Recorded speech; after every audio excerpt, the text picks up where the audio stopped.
El diputado Hamlet García Almaguer de Morena invitó a los ciudadanos que cumplan con los requisitos establecidos en la Ley General de Instituciones y Procedimientos Electorales LEGIPE a que participen en el proceso de selección de las y los consejeros que integrarán el Consejo General del INE del periodo de abril de 2023 a abril de 2032. Salen los consejeros Lorenzo Córdoba Vianello, Ciro Murayama Rendón, Margarita Favela Gavia y Roberto Ruiz Saldaña, y el proceso se conduce por la Cámara de Diputados, en coordinación con el Comité Técnico, que recibirá la lista para evaluar conocimientos, seleccionar los perfiles mejor evaluados y elaborar las quintetas, y entran 4 nuevos consejeros, indicó en conferencia de prensa. Mencionó que dicho comité está integrado por 3 personas designadas por la Jucopo, 2 por el INAI y 2 de la CNDH, para un total de 7. Detalló que el proceso de dicho ejercicio se desarrollará del 9 al 20 de enero. Para todos los interesados integrantes de la comunidad académica, litigantes, abogados y politólogos del país que tengan el interés de participar y postularse para ser consejeros del INE, e informó que la convocatoria está en la página del Congreso. También citó los requisitos para participar en dicho proceso de selección. El diputado de Morena expuso que algunas de las fechas relevantes son el 21 de diciembre, fecha límite para que dichas instituciones emitan sus designaciones, y del 22 de diciembre al 6 de enero de 2023 se instale el comité técnico, conforme a los artículos transitorios de la propia convocatoria. Señaló que los requisitos más importantes son el currículum, la exposición de motivos, copia de su título profesional y un ensayo, los cuales tienen valores determinados en la convocatoria para hacer un puntaje de 100 puntos. Veamos a continuación cómo el diputado Hamlet García detalla el proceso de selección de los ya urgentes sustitutos de los prianistas Lorenzo Córdoba y Ciro Murayama, entre otros anexados. Medios de comunicación y también a quienes nos ven a través de las distintas plataformas del Congreso, especialmente a los que siguen estas transmisiones en YouTube. Hemos recibido en los últimos días muchas preguntas sobre el proceso de selección de las y los consejeros que integrarán el Consejo General del Instituto Nacional Electoral para el periodo de abril del 2023 a abril del 2032, un periodo de 9 años. Salen los consejeros Lorenzo Córdoba, Ciro Murayama, Margarita Favela y Roberto Ruiz Saldaña. Y el proceso se conduce por esta Cámara de Diputados en coordinación con el Comité Técnico, que va a apoyar en recibir la lista, evaluar conocimientos, seleccionar a los perfiles mejor evaluados y elaborar las quintetas. Estas son las 4 funciones primordiales de este comité técnico. Está integrado por 3 personas designadas por la Junta de Coordinación Política, 2 por el INAI y 2 por la Comisión Nacional de Derechos Humanos, para un total de 7. Algunas de las fechas relevantes son el 21 de diciembre, es decir, el día de hoy, es el límite para que el INAI y la Comisión de Derechos Humanos remitan sus designaciones. El comité técnico tiene que instalarse conforme a los artículos transitorios de la propia convocatoria que tenemos aquí en pantalla, entre el 22 de diciembre y el 6 de enero. Y sirva este mensaje para invitar a todos los ciudadanos interesados que cumplan con los requisitos establecidos en el artículo 38 de la LEGIPE a que puedan participar en este proceso de selección de consejeros. Vamos a dar lectura a estos requisitos que están establecidos en ley y que vamos a ser muy cuidadosos de respetar. Dice el artículo 38, los consejeros electorales deberán reunir los siguientes requisitos. El primero es ser ciudadano mexicano por nacimiento, que no quiera otra nacionalidad y estar en pleno goce y ejercicio de sus derechos civiles y políticos. Estar inscrito en el Registro Federal de Electores y contar con credencial para votar. Tener más de 30 años de edad al día de la designación. Poseer antigüedad mínima de 5 años con título profesional de nivel licenciatura y contar con conocimientos y experiencia que le permitan el desempeño de estas funciones. Gozar de buena reputación, no haber sido condenado por delito alguno, salvo que no hubiera sido doloso, haber residido en el país durante los últimos 2 años, no haber sido registrado como candidato, ni haber desempeñado cargo alguno de elección popular en los últimos 4 años anteriores a la designación. No ser secretario de Estado, fiscal general, procurador de justicia de alguna entidad federativa, subsecretario, oficial mayor en la administración pública federal o local, jefe de gobierno, gobernador, secretario de gobierno, a menos que se hubiera separado de ese encargo con 4 años de anticipación al día de la designación, y no haber sido miembro del servicio profesional electoral durante el último proceso electoral federal ordinario, es decir, el del año 2021. Son los requisitos del artículo 38. Les decía, el proceso para el registro se desarrolla entre el 9 y el 20 de enero y aquí la invitación a todos los interesados, integrantes de la comunidad académica de este país, litigantes, abogados, politólogos que tengan el interés de participar y postularse para ser consejeros del Instituto Nacional Electoral. La convocatoria es en la página del Congreso, porque algunas personas se han comunicado para expresar que han buscado convocatorias en la página del INE, y no, es en www.convocatoriaine2023 con número .diputados.gov.mx. Ese es el micrositio. El registro es por vía electrónica. En los requisitos más importantes que deberán acompañar es su currículum, la exposición de motivos, copia de su título profesional y un ensayo. Más adelante lo comentaremos, pero el currículum, la exposición de motivos y el ensayo tienen valores determinados en la convocatoria. Es muy importante que se esmeren en el desarrollo y en la presentación de estos documentos, porque en la segunda fase son definitorios para los puntajes. Esto ocurre entonces del 9 al 20 de enero, el registro en línea. El 23 de enero, la Secretaría General de la Cámara de Diputados va a remitir al Comité Técnico Asesor la totalidad de los registros, sin haber realizado ningún análisis formal o material. Entre el 24 y el 27 de enero se abre un proceso de prevención cuando existe alguna carencia documental de alguno de los requisitos, y tendrán estos días para desahogarse por parte de los interesados, 3 días. El 31 se emite la lista definitiva, que incluirá las personas que cumplieron los requisitos de forma para concursar al cargo de consejeros electorales.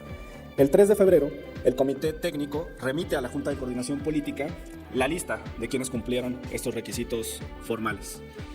Y muy importante, el 6 de febrero, en esta sede, en San Lázaro, a las 11 de la mañana, se va a practicar el examen de conocimientos, que tiene 4 rubros fundamentales: derecho constitucional, derecho electoral, derechos humanos y otra materia gubernamental, que por el diseño de la convocatoria tendrá un tinte más politológico que jurídico, pero 3 aspectos son jurídicos: derecho constitucional, derecho electoral y derechos humanos.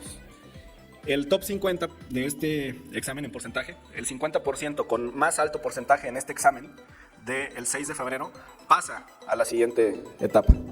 ¿Quién diseña el examen? El Comité Técnico. Las instituciones de educación superior pueden proponer reactivos. El examen se va a imprimir el día en que se practica y los integrantes del comité técnico deben de guardar secrecía sobre los reactivos y el contenido del examen para que no existan filtraciones, como lamentablemente ocurrió en un concurso del Poder Judicial donde el examen estaba en venta y fue pues un motivo de escándalo al interior del Poder Judicial. Se tuvo que anular el examen. Acá los integrantes del comité técnico tienen esa grande obligación y responsabilidad. El 13 de febrero, es decir, una semana después de que se practique el examen, se publicará la lista de los mejores, las y los mejores en este top 50%. Hay un derecho, una garantía de audiencia para quienes realizaron el examen y no estén de acuerdo con el resultado. Por eso se puede solicitar una revisión el 14 de febrero. Una vez analizada la petición de revisión, el 17 se emite la lista definitiva. Se abre otra ventana muy importante. Entre el 17 y el 20 de febrero, la ciudadanía tiene garantía de audiencia para emitir su opinión sobre las personas que integran esta lista con el puntaje más alto en el examen. Termina con esto la segunda fase de la evaluación. Quienes pertenecen a este grupo del 50% más alto en el examen y una vez recibidas las opiniones ciudadanas, pasan a la tercera fase de la evaluación. En ella, los 3 requisitos iniciales que les habíamos comentado que se iban a registrar, currículum, exposición de motivos y ensayo, tienen asignados puntajes y son los siguientes. El currículum vale 40 puntos, la exposición de motivos vale 30 puntos y el ensayo vale 30 puntos para un puntaje de 100. Las mejores 100 personas, los mejores 100 candidatos, conforme a estos criterios de currículum, exposición de motivos y ensayo, una vez acreditado el examen, pasan a la sección de entrevistas. Las entrevistas se van a realizar entre el 6 y el 10 de marzo por los integrantes del comité técnico, por lo menos 4 de ellos. El 13 de marzo se da a conocer el listado de los mejores conforme a la evaluación del currículum, exposición de motivos, ensayo y entrevista. Y el 22 de marzo es la fecha límite para que el comité técnico remita a la Junta de Coordinación Política las quintetas que se propondrán para la selección de las y los consejeros electorales.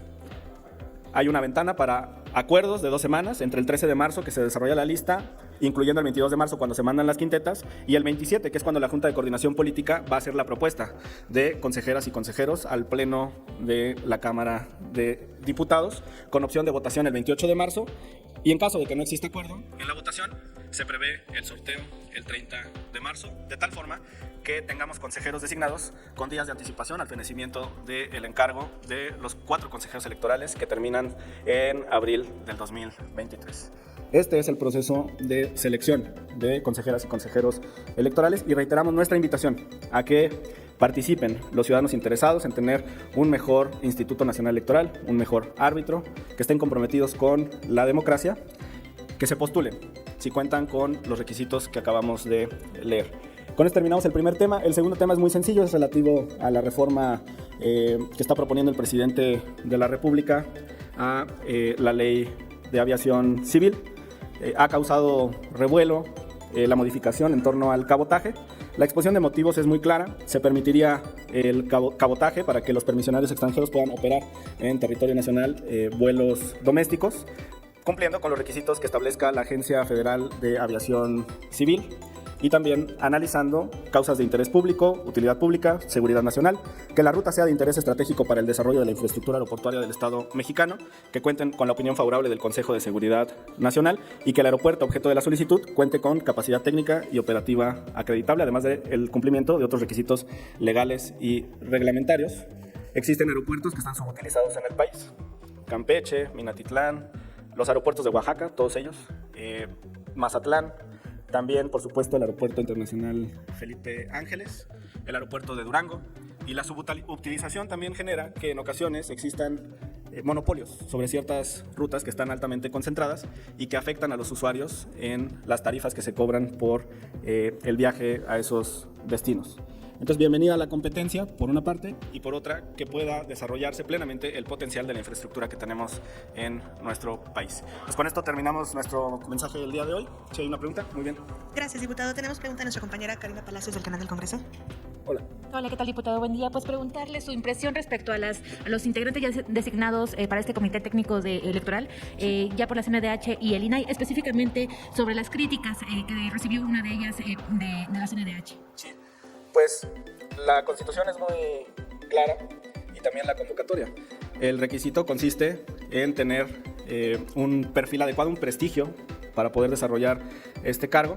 Quizá tengamos que legislar para profundizar en estos requisitos, pero yo te diría que revisando también las postulaciones del INAI, está Maite Azuela, y analizando simplemente sus redes sociales, pues queda claro en sus tweets que es una opositora franca y abierta al gobierno del presidente de la República. Quizá se tenga que analizar con mayor profundidad estos requisitos, pero por el momento basta con el prestigio. David Galván, de 1TV. Sí, ¿qué tal, diputado? Quisiera preguntarle acerca también de este proceso de designación del comité de evaluación.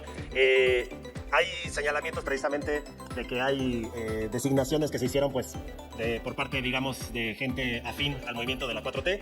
También vemos que con el INAI, pues, como dice usted, se hicieron opositores. Faltan los nombramientos, me parece, de la Corte. De la Junta de Coordinación. De la Junta de Coordinación, perdón. ¿Cómo ve en sí que va a estar el balance para este comité de evaluación? Precisamente porque pues, hay voces, digamos, plurales. Entonces, pues sería lógico que el proceso pues tenga, pues que no se sienta como cargado hacia un lado o hacia otro. ¿Usted cómo ve que se puede balancear precisamente bajo estos nombramientos que se han hecho hasta ahora? Sí, bueno, yo estoy tranquilo con el proceso porque como lo narramos, existen muchas etapas de evaluación. Hay participación de la ciudadanía, hay participación, si así lo consideran, de las instituciones de educación superior. El punto clave está en la secrecía respecto del examen. Porque si nadie conoce los reactivos del examen, todos tienen piso parejo para participar, independientemente del enfoque que se le dé. Yo lo que digo es, no debemos de sancionar o de expresar comentarios adversos a las postulaciones que se hicieron de la Comisión Nacional de Derechos Humanos sin fijarse en lo que ocurrió en el INAI. Basta con revisar los tweets de Maite Azuela para verificar pues, su oposición al gobierno y su oposición incluso a la reforma electoral que acabamos de aprobar en la Cámara de Diputados. Por eso yo les decía, me parece que para el siguiente proceso de selección deberían de detallarse los requisitos para formar parte del comité técnico. Por el momento basta con el prestigio y esto pues me parece que se cumple por todos los que han sido postulados en este momento, independientemente de su ideología o postura. Y habrá equilibrios al interior. Me da mucha tranquilidad, por ejemplo, que para las entrevistas se requiera la presencia de 4 integrantes del comité, que además serán presenciales, son 100 entrevistas. Puede que esté un poco ajustado el plazo porque son solamente 4 días para entrevistas, tendrían que realizar 25 entrevistas al día, puede que estén cansados ya en la parte final, y no pongan tanta atención en lo que están respondiendo los postulantes. Pero por lo demás me siento muy tranquilo con el proceso y esperemos simplemente que la ideología no permee en el proceso y con eso estamos muy bien. Ok, y se ha insistido mucho en esta cuestión de la fecha de la insaculación que se haría en la Corte si no se llega al acuerdo. Esto pues es como, digamos, el último panorama. ¿Están previendo que no se llegue a un acuerdo de las 2/3 partes del Pleno para avalar las 4 postulaciones? ¿O porque ha sido como reiterado pues este proceso que, digamos, es como algo emergente? Porque se supone que pues, la obligación es que salga de aquí con acuerdo, ¿no? Sí, está considerado en la Constitución. La convocatoria no puede alejarse de lo que expresa la Constitución y debe de prever todos los escenarios posibles, incluyendo la insaculación en la Corte. Se va a garantizar la paridad, que eso es muy importante para el proceso. Las quintetas pasan por 3 filtros que ya comentamos: los requisitos formales, el examen y después la evaluación de currículum, exposición de motivos y ensayo, junto con la entrevista para llegar a un grupo de 100 y después ya poder elaborar estas quintetas en las que 20 personas competirían por estos cargos. Entonces el proceso va a estar muy depurado y confiamos también en el sorteo de la Corte. Yo creo que no podemos desconfiar de lo que hagan las y los ministros. Pero ustedes anticipan que aquí la oposición pues vuelva a tener como ese rechazo férreo a las propuestas que se les puedan presentar. Pues ojalá que no, porque quienes lleguen a esta etapa final pasaron por todos estos filtros que les comento. Es una convocatoria muy técnica, no es política. Por eso mismo la invitación a los estudiosos a que participen, a que concursen, y tengo la esperanza de que la oposición esté de acuerdo con perfiles que hayan logrado por méritos propios llegar hasta esa etapa final. Ok, y finalmente, diputado, este es de otro tema.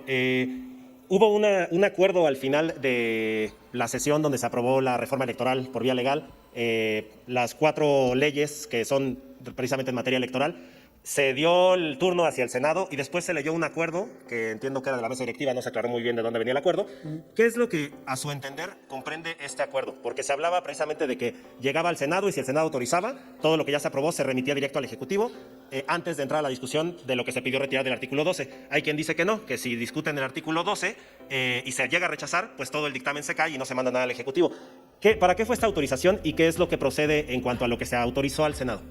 El artículo 72 ofrece ahora constitucional muchas oportunidades y variantes. Recordar que antes la Cámara de Origen enviaba la minuta a la revisora proponía modificaciones y la de Origen solamente tenía 2 opciones, decir sí o decir no, y se moría el asunto, el proyecto. Ahora pues se permiten, en términos coloquiales para nuestra audiencia, muchos rebotes entre ambas cámaras y es lo que está ocurriendo en nuestro proceso actual. Tenemos aquí el acuerdo, mira. Dice el presidente diputado Santiago Krill Miranda. Vamos a hacer una pausa.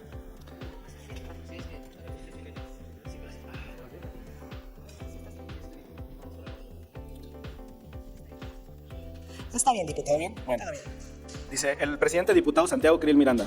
Esta presidencia, con fundamento en lo que dispone la última parte de la fracción E del artículo 72 constitucional, somete a consideración de la Asamblea el siguiente acuerdo.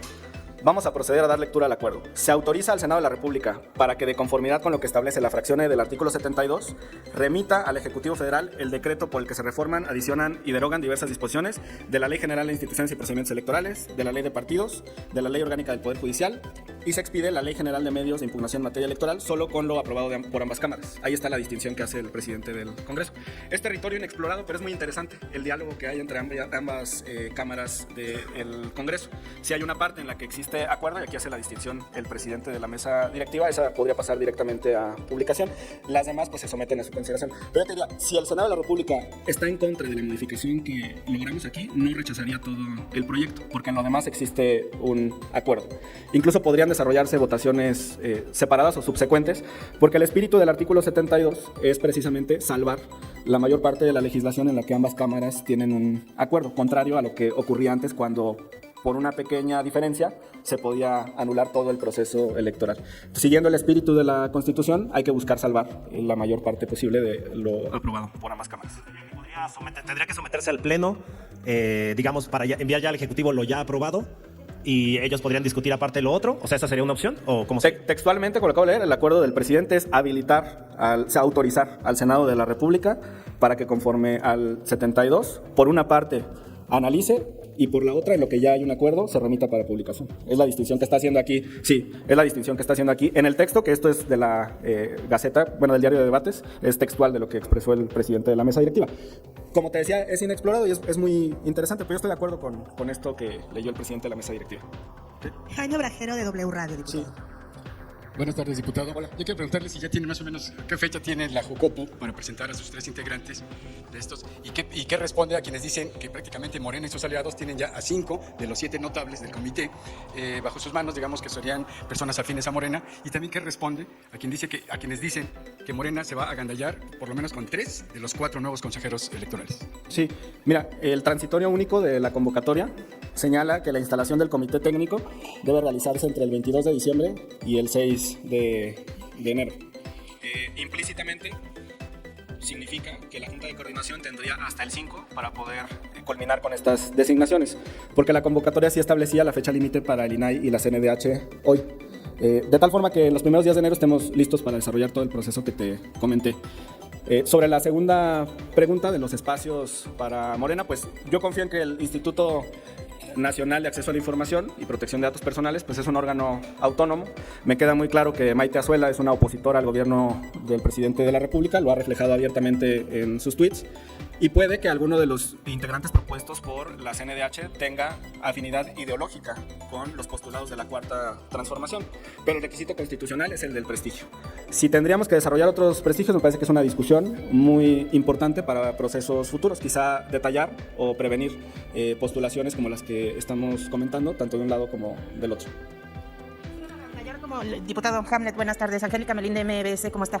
Le retomaría yo la pregunta de mi compañero Jaime. Sí, pues estos señalamientos que se están haciendo desde distintos ámbitos, opinión pública, respecto a que Morena va a acaparar la selección de no solo de los aspirantes, de los integrantes del comité técnico, sino también de los aspirantes al INE.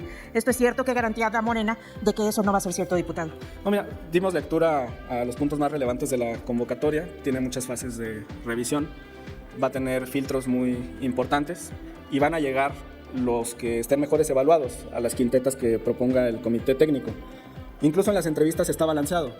Tu preocupación podría cobrar alguna trascendencia si la entrevista la desarrollara un integrante del comité técnico, pero exige que por lo menos estén 4 presentes. Entonces las deliberaciones son colegiadas y ocurre en todos los órganos colegiados. En la Suprema Corte hay quienes tienen un pensamiento conservador y otros liberal. Aquí en el Congreso es igual, y en el comité técnico va a existir lo mismo. Existirán personas con pensamiento conservador y otras con pensamiento liberal, pero no hay una gandalla. La convocatoria está muy clara, hay 3 filtros que son muy importantes y yo confío en que los finalistas van a tener todas las credenciales para resultar electos en la Cámara o en la Suprema Corte. Quisiera hacerle una pregunta sobre declaraciones que dio la diputada del Partido Verde, Karen Castrejón, también integrante de la dirigencia del Verde, respecto a que ese partido, no sé si ya le preguntaron, pues estaría planeando incluso competir solo en 2023 y quizás hasta 2024, de acuerdo a lo que ella declaró.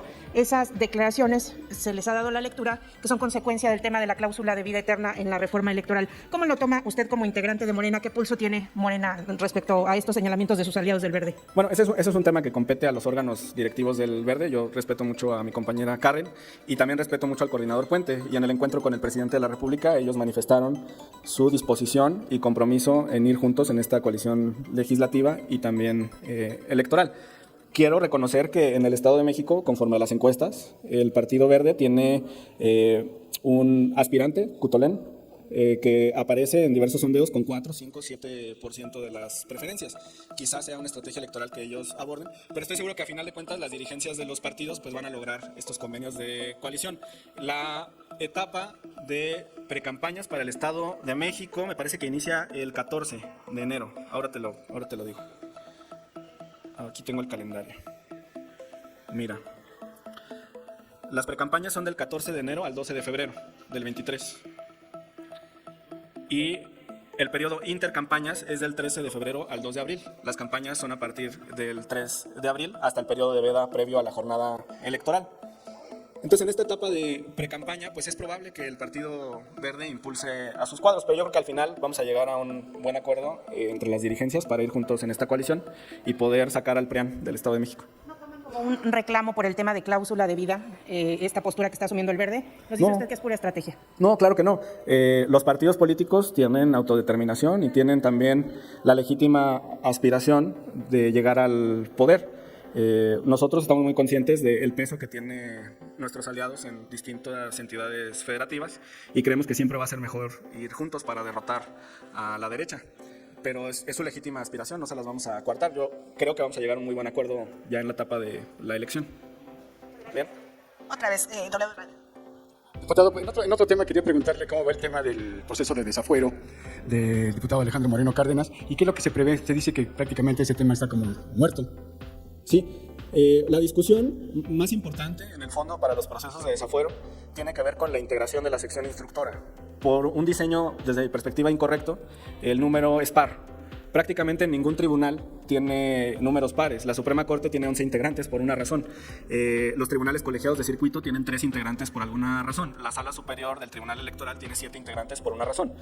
Precisamente para no caer en empates. Morena tiene 2 asientos en esta sección instructora. El PAN tiene 1 y el PRI tiene 1. Es previsible que el PRI vote a favor del presidente de su partido, pero la gran duda es cómo va a votar el PAN, sobre todo con los audios o conversaciones, disculpen, para ser más preciso, posibles conversaciones que se dieron a conocer en el programa de la gobernadora Laida Sansores sobre el diputado Lisha que integra esta sección instructora. Ese es el tema de fondo, en cualquier proceso de desafuero. ¿Bien? ¿Podríamos ver que la instructora trabaje en este receso, diputado, o prevén, al menos del parte de Morena, hasta el periodo ordinario?